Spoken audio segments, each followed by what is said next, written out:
হ্যাঁ, প্রায় মেরে এনেছি।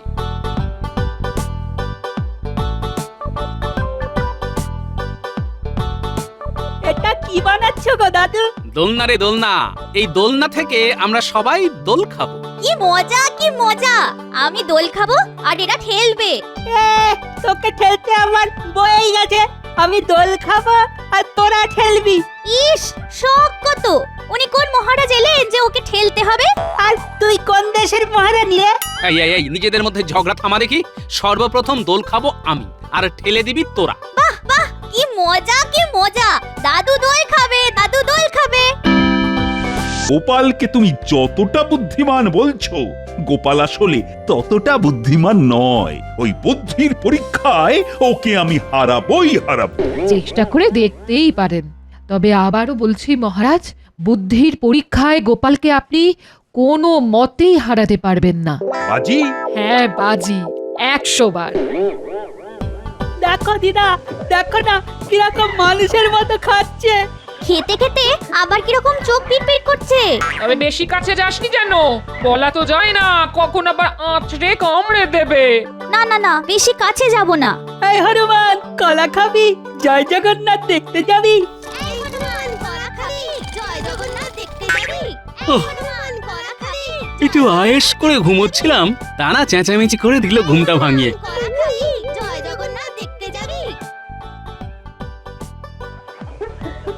এই এই কোন হনুমানের দল এমন করে চেঁচাচ্ছে রে? সাত সকালে এসব কি হচ্ছে শুনি? দেখো দেখো দাদু, কত কত হনুমান এসেছে। আর আমরা এদের কলা খাওয়াচ্ছি। বুঝতে পেরেছি, কাল গাছ থেকে যে কাঁঠালি কলার কালিটা কেটে নামালাম, সেটা দিয়েই বুঝি হনুমান সেবা হচ্ছে। হ্যাঁ গো হ্যাঁ, সকালবেলা এসে হাত পেতে খাবার চাইছিল। ঘরে তো আর কিছু ছিল না, তাই কলা দিয়েই। বুঝেছি, তাহলে আর কি করা যাবে? নিজের সেবার জন্য কেটে আনা কলার কাঁদি এখন হনুমানের সেবাতেই লাগুক। দে রে পুটি, আমাকেও গোটা চারটে কলা দে, আমিও হনুমানদের সেবা করব। এ কি দাদু, হনুমানদের দেবে বলে নিজেই মুখে পুড়ে নিলে? আগে নিজের সেবা, পরে হনুমান। এই হনুমান, কলা খাবি? জয় জগন্নাথ দেখতে যাবি? কি কি বললি? আমি হনুমান? শুধু হনুমান নয়, একেবারে গোদা হনুমান।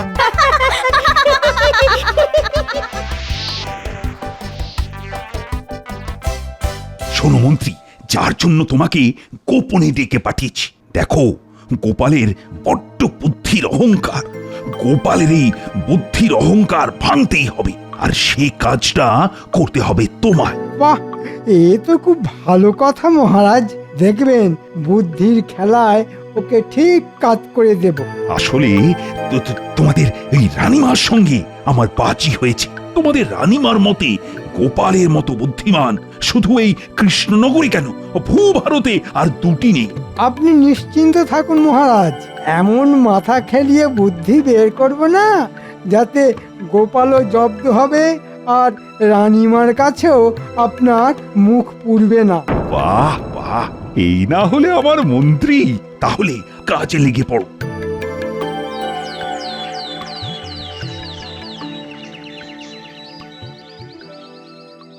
আচ্ছা মন্ত্রী, এই গোপালকে কি যেন বলবে বলেছিলে তুমি? হ্যাঁ হ্যাঁ হ্যাঁ হ্যাঁ হ্যাঁ, মনে পড়ে গেছে। আচ্ছা গোপাল, তোমার মাথায় টাক কেন?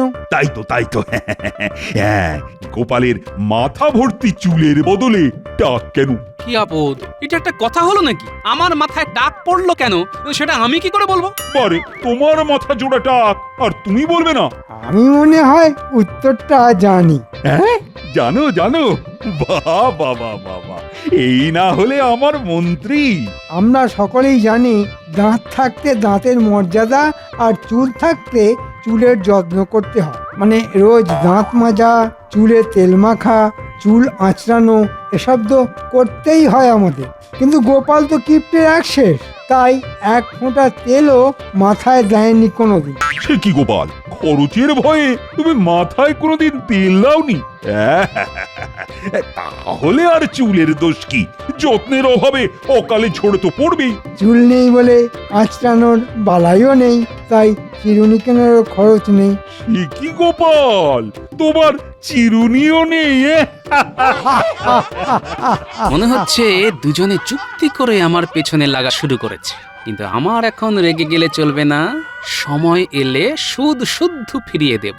আচ্ছা গোপাল, তোমার পেটটা এত মোটা কেন? মনে হয় এটার উত্তরও আমার জানা। এর উত্তরটাও জানো? বাহ বাহ বাহ বাহ বাহ, কি বুদ্ধি গো তোমার মন্ত্রী, বাহ বাহ বাহ বাহ। মহারাজ, আমার মনে হয় দুবেলা যারা পুষ্টিকর আর খাঁটি খাবার খায় তাদের পেট কিন্তু কখনো মোটা হয়ে যায় না। এই যে রাজসভায় আমরা এতজন আছি, কারো পেট কি গোপালের মতো মোটা? না না না না, কখনোই না। আসলে যারা কিপটে, মানে পয়সা বাঁচাতে যারা কচু ঘেঁচু আর পচা মাছ খায়, পেটের ভেতর বায়ু জমে জমে তাদের পেটটাই এরকম ফেঁপে ফুলে ওঠে। সে কি গোপাল, পয়সা বাঁচাতে তুমি কচু ঘিচু আর পচা মাছ খাও? এ বাবা, তুমি এতটাই কিপটে? কি গো গোপাল, কিছু বলছো না যে? ও আর কি উত্তর দেবে মহারাজ? আমার যুক্তি খণ্ডাবার মতো বুদ্ধি কি ওর মাথায় আছে? দিনরাত কিপটেমি করতে করতে সব বুদ্ধি জমাট বেঁধে গেছে। ঠিক বলেছ মন্ত্রী, তাহলে আজ থেকে গোপালের নাম হলো কিপটে গোপাল।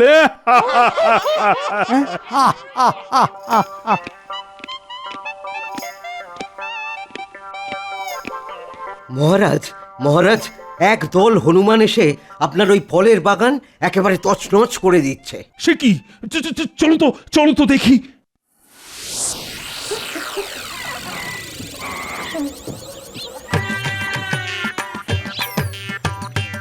এ কি? এত হনুমান এলো কোথা থেকে? তাড়িয়ে দাও, তাড়িয়ে দাও, এক্ষুনি এদের এখান থেকে বিদায় করার বন্দোবস্ত করো, না হলে যে সব ফল খেয়ে একেবারে শেষ করে ফেলবে। দরকার হলে অন্য কোনো কঠিন ব্যবস্থা নাও। যথা আজ্ঞা মহারাজ। না না মহারাজ, এমনটা করবেন না। ওপরওয়ালার সৃষ্টি অবলা প্রাণী, ওদের তো খিদে পায়। তাই নাকি? হনুমানদের ওপর তোমার যে খুব দরদ দেখছি। সেটাই তো স্বাভাবিক মহারাজ, ওনারা যে আমাদের পূর্বপুরুষ, তার ওপর ভগবান রামচন্দ্রের পরম ভক্ত। ঠিক বলেছ, এই বুদ্ধি দিয়েই গোপালকে কাট করে ফেলা যাবে। ঠিক আছে, ঠিক আছে গোপাল, ওদের তাড়াবো না। ধন্যবাদ মহারাজ। তবে একটা কথা, একটু আগেই তুমি বললে না ওরা আমাদের পূর্বপুরুষ? হ্যাঁ বললাম তো। তা তুমি যদি তোমার পূর্বপুরুষের মতো গাছের ডালে দোল খেয়ে দেখাতে পারো, তাহলে আমার এই ফলের বাগান আমি এই সব হনুমানদের জন্য উৎসর্গ করে দেব। আর দোল খেয়ে দেখাতে না পারলে আমার বাগানের সমস্ত ক্ষতি কিন্তু তোমার কান মূলে আমি আদায় করে নেব। ঠিক আছে মহারাজ, তাই হবে। তবে আজ তো আমি ঠিক প্রস্তুত নই। কাল সকালে আসুন না আমার বাড়ির সামনের ওই আম গাছতলায়, সেখানেই না হয় দোল খেয়ে দেখিয়ে দেব। এই কথা রাখতে পারবে তো? না পারলে তো কানমলা আছেই। আজ তাহলে আমি আসি মহারাজ, একটু দোল খাওয়া অভ্যেস করে নিতে হবে তো। হ্যাঁ হ্যাঁ, যাও যাও, যত ইচ্ছে অভ্যেস করো। তোমরাও সকলে বাড়ি চলে যাও। কাল সকালে গোপালের বাড়ির আম গাছ তলায় দেখা হবে। কি গো মন্ত্রী, গোপাল তো এক কথায় গাছে দোল খেতে রাজি হয়ে গেল। যদি সত্যি দোল খেয়ে দেখিয়ে দেয়? রাখুন তো আপনি, ওই হোঁচকা শরীর নিয়ে যে ভালো করে হাঁটাচলা করতে পারে না, সে আবার খাবে দোল। শেষে দেখবেন দোল খেতে গিয়ে গাছ থেকে পড়ে এমন ঘোল খাবে না, হাত পা ভেঙে বিছানায় শুয়ে থাকতে হবে। কি মহারাজ, গোপালের বুদ্ধির পরীক্ষা নেওয়া হলো? হবে হবে, কাল সকালেই হবে। আর পরীক্ষা দিতে গিয়ে তোমার আদরের গোপাল গাছ থেকে পড়ে হাত পা ভেঙে একেবারে বিছানায় শুয়ে থাকবে। উমা, এ কি অলক্ষণে কথা! বুদ্ধির পরীক্ষা দিতে গিয়ে হাত পা ভেঙে পড়ে থাকবে কেন? বারে, হাত পা ভেঙে পড়ে থাকবে না? গোপাল সকলের সামনে বলেছে কাল গাছ থেকে দোল খেয়ে আমাদের সকলকে দেখিয়ে দেবে। তা ওই ভারী শরীর দিয়ে গাছ থেকে দোল খাওয়া তো দূরের কথা, গাছে উঠতেই তো পারবে না। আর বেশি কায়দা করতে গেলে গাছ থেকে পড়ে হাত পা তো ভাঙবে। কই আনন্দেই থাকুন। আমি আবার বলছি, গোপালকে জব্দ করা অত সহজ নয়। ঠিক আছে, বুঝে নেব ওকে আমি। আমি তো সেটাই দেখতে চাই মহারাজ।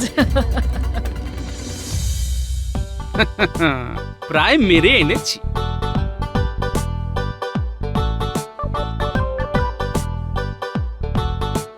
এটা কি বানাচ্ছো গো দাদু? দোলনা রে দোলনা, এই দোলনা থেকে আমরা সবাই দোল খাবো। কি মজা কি মজা, আমি দোল খাবো আর এরা ঠেলবে। এ, তোকে ঠেলতে আমার বয়েই গেছে। আমি দোল খাবো আর তোরা ঠেলবি। ইস, শখ কত! উনি কোন মহারাজ এলেন যে ওকে ঠেলতে হবে?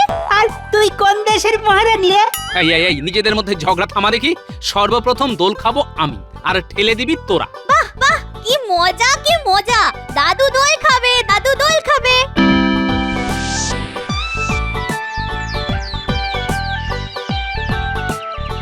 আজ দেখব গোপালের কেরামতি, কি করে গাছে উঠে দোল খেতে পারে।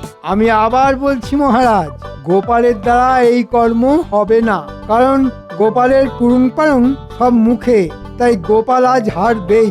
কি জানি বাবা, গোপাল কি করে হারবে? সে তো সবই পারে, তাই এটাও মনে হয় পারবে। তুমি চুপ করে তো সবা কবি, সব সময় গোপালের হয়ে কেতন গেও না তো। সুপ্রভাত মহারাজ, আসুন আসুন। হ্যাঁ? গোপাল তুমি? আমি কিন্তু কথা রেখেছি মহারাজ। আমার পূর্বপুরুষদের মতো মহানন্দে গাছ থেকে দোল খাচ্ছি। শুধু পূর্বপুরুষদের থেকে আমার বুদ্ধি একটু বেশি বলে ওদের মতো গাছের ডালে না উঠে গাছের ডালে দোলনা লাগিয়ে দোল খাচ্ছি। মহারাজ ইচ্ছে করলে আপনিও আমার সঙ্গে দোল খেতে পারেন। যা চলে, গোপাল তো বুদ্ধির জোরে ঠিক আমাকে জব্দ করে দিল। কি মন্ত্রী, এ তো এককাল মাছি হয়ে গেল। বলি এবার কি হবে? কি হলো মহারাজ? আরে বাবা, মন্ত্রী মশাইয়ের সাথে গুজুর গুজুর না করে দোলনায় দোল খান, খেলে শরীর মন সব হালকা হয়ে যাবে। না না, মানে আমি দোল খেতে পারবো না। কেন মহারাজ? বুদ্ধির খেলায় আমাকে খোল খাওয়াতে পারলেন না বলে মন খারাপ হয়ে গেল? হ্যাঁ, তুমি চুপ করো তো গোপাল। ঠিক আছে ঠিক আছে, তাহলে আর একটা মাত্র কথা বলেই চুপ করে যাব। মহারাজ, আপনার ওই সাধের ফলের বাগান তাহলে আমার পূর্বপুরুষদের দিয়ে দিচ্ছেন তো? হ্যাঁ হ্যাঁ, দেবেন দেবেন, তবে তবে আর একটা কাজ করে যদি দেখাতে পারো। বলেই দেখুন না, ঠিক পারবো। ভালো করে ভেবে বলো গোপাল, না পারলে কিন্তু মহারাজ তোমাকে এই কৃষ্ণনগর থেকে তাড়িয়ে দেবেন। আরে এত রহস্য না করে বলেই ফেলুন না কি কাজ। মহারাজ, তাহলে বলেই ফেলি। মন্ত্রী এবার হয়তো একটা জবরদস্ত কোনো মতলব এঁটেছে। বলে ফেলো মন্ত্রী, বলে ফেলো। কাল সকালের মধ্যে মহারাজ ও রাজ্যের পক্ষে সব থেকে বিপজ্জনক লোকটিকে আটক করে রাজসভায় এনে হাজির করতে পারবে? গোপাল হয়তো নবাবের কথা ভাবছে, আর তার সাথে এরকম করতে গেলে জামার খাবে না, বুঝবে তখন মজা। কি গোপাল, পারবে তো? এ তো খুব সোজা কাজ। কাল সকালেই তাকে বস্তাবন্দি করে নিয়ে আসবো আমি মহারাজ। তাহলেই তোমার পূর্বপুরুষ আমার ফলের বাগান পাবে। চলে এসো সবাই। আমিও কি আপনার সাথে আসবো মহারাজ? না, কচি খোকা সেজে যেমন দোল খাচ্ছিলে তেমন দোল খাও।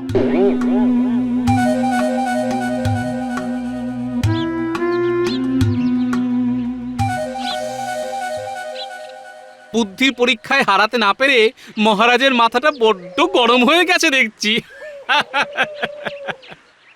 শোন, তোদের সঙ্গে আমার কিছু কথা আছে। বলো।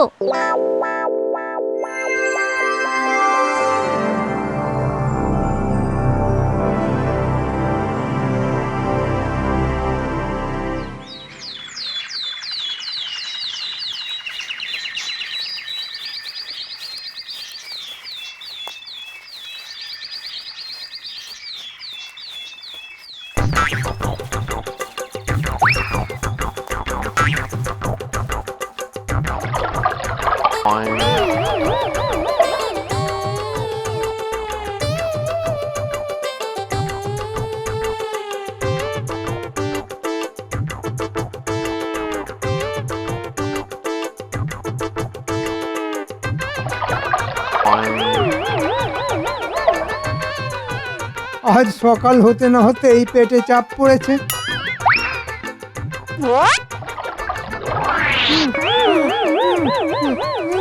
এবার বস্তাবন্দি মন্ত্রীমশাইকে টেনে নিয়ে যেতে হবে।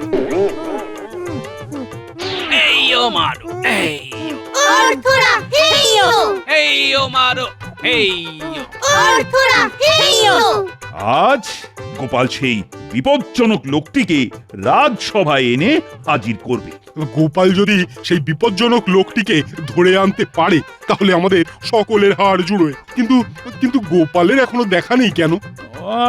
শুধু গোপাল কেন, মন্ত্রীরও তো দেখা নেই।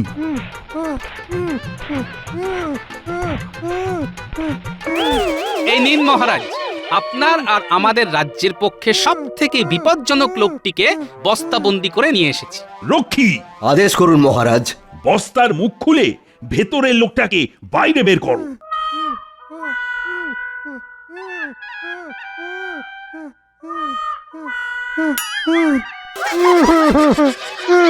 এটা এটা আমার প্রতি কিরকম ব্যবহার হলো মহারাজ? আরে এ তো মন্ত্রী। ও গোপাল, গোপাল, এ তুমি কি করেছো? কেন মহারাজ, আপনার ও রাজ্যের পক্ষে সব থেকে বিপজ্জনক লোকটিকে ধরে এনেছি। আমি আমি কেন মহারাজের পক্ষে বিপদ হব? আসল বিপদ তো মুর্শিদাবাদের নবাব। হ্যাঁ, নবাবকে তবু চেনা যায়, কিন্তু আপনাকে তো চেনা যায় না মন্ত্রী মশাই। বন্ধু সেজে আপনি যে বহুবার মহারাজকে চরম বিপদে ফেলার চেষ্টা করেছেন তার প্রমাণ তো অতীতে আমরা অনেকবার পেয়েছি মন্ত্রী মশাই। কি মহারাজ, ঠিক বলছি তো? ওরে বাবা, গোপাল যে উল্টো চাল চেলে মন্ত্রীকে এইরকম বিপদে ফেলে দেবে এটা তো ভাবতে পারিনি। মানে এটা হয়তো তুমি ঠিকই বলছো গোপাল, কিন্তু সাত সকালে এভাবে মন্ত্রীকে ধরে আনা কি তোমার উচিত হয়েছে বলো তো? হ্যাঁ, তার উপর সকালের ইয়েটাও করতে দেয়নি। মহারাজ, আমি আর এসবের মধ্যে নেই। এরপর গোপালের পেছনে লাগতে গেলে ও হয়তো আমাকে আকাশের তারা করে ছেড়ে দেবে। তবে বাবা, ওরে বাবা, কি প্রচণ্ড বেগ আসছে! ওরে বাবা, আমি পালাই মহারাজ, আমি পালাই। ওহ, গোপালকে এবারও বুদ্ধির খেলায় হারাতে পারা গেল না। তবে আমিও ছাড়বার পাত্র নই। মন্ত্রী মন্ত্রী কি যেন বলে গেল না, আকাশের তারা। হ্যাঁ হ্যাঁ, ওই ওই ওই তারা দিয়েই আমি গোপালকে জব্দ করে ছাড়বো। কি মহারাজ, এবার আপনার ওই ফলের বাগানটা আমার পূর্বপুরুষদের উদ্দেশ্যে নিবেদন করবেন তো? করবো তো বটেই, করবো তো বটেই। তবে আর একটা কাজ যদি করে দেখাতে পারো। আবার কাজ? একটা ফলের বাগানের বিনিময়ে এতগুলো কাজ করিয়ে নেওয়া কি ঠিক হচ্ছে মহারাজ? ঠিক কি বেঠিক সেটা আমি বুঝবো। তাহলে বলে ফেলুন, কি কাজ? বুঝলে, আমার অনেক দিনের ইচ্ছে আকাশে কতগুলি তারা আছে তা জানা। বাবা, একেবারে আকাশের তারা গোনার কাজ? হ্যাঁ হ্যাঁ, তোমার তো অনেক বুদ্ধি। তাই যদি আকাশের সমস্ত তারা গুনে আমাকে বলে দাও তাহলে আমার ইচ্ছেও পূরণ হবে, আর আমিও হনুমানদের জন্য ফলের বাগানও দিয়ে দেব। ঠিক আছে মহারাজ, আমি রাজি। তা কখন গুনতে হবে আকাশের তারা? আজ রাতেই। হ্যাঁ হ্যাঁ, তুমি রাত জেগে সব ঠিকঠাক গুনছো কিনা তার জন্য সেনাপতি তোমাকে পাহারাও দেবে। আমাকে আবার এর মধ্যে টানছেন কেন মহারাজ? কোনো টানাটানি নয়, এটা আমার আদেশ। যাও যাও গোপাল, কাল সকালে এসে আমায় বলতে হবে আকাশের তারার সংখ্যা কত। ঠিক আছে, তবে তারা গুনবো রাজবাড়ির ছাদে দাঁড়িয়ে। কি রাজি তো মহারাজ? হ্যাঁ হ্যাঁ, রাজি রাজি। কি গোপাল, তোমার তারা গোনা হলো? এদিকে যে আমার যে খুব ঘুম পাচ্ছে, একটু ঘুমিয়েই নি। শোনো গোপাল, এইসব কথা আবার মহারাজকে বলো না যেন। হ্যাঁ, আরে খেপেছো নাকি? কাল সকালে আমি তো শুধু মহারাজকে একটা কথাই বলবো, রাতের আকাশে তারার সংখ্যা কত।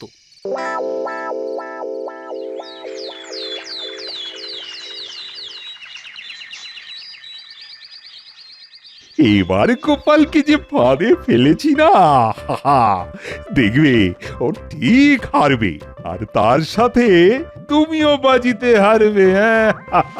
দেখাই যাক কে হারে আর কে জেতে।